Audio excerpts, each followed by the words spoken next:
I've learned over and over again that life is 10% what happens to you and 90% how you react. That life is gonna happen and you're gonna have a vision and you're gonna hope that it's gonna turn out perfect.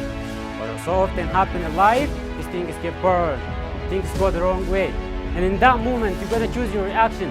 Are you going to look at the surface of the problem, or are you going to get deeper in the problem and discover even in the problem there could be a purpose to your pain and somehow God could use that?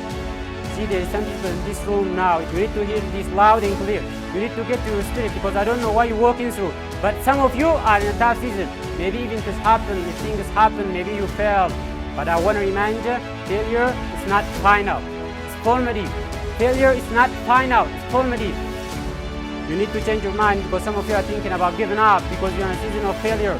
But just because you failed doesn't mean that God doesn't have a bright future in store for you. It is always too soon to quit. But I want to remind you, failure is not final. It's formative. It's part of process. It's part of journey. Your failure is matter as much as success. How do you think you're going to grow if you're going to fail?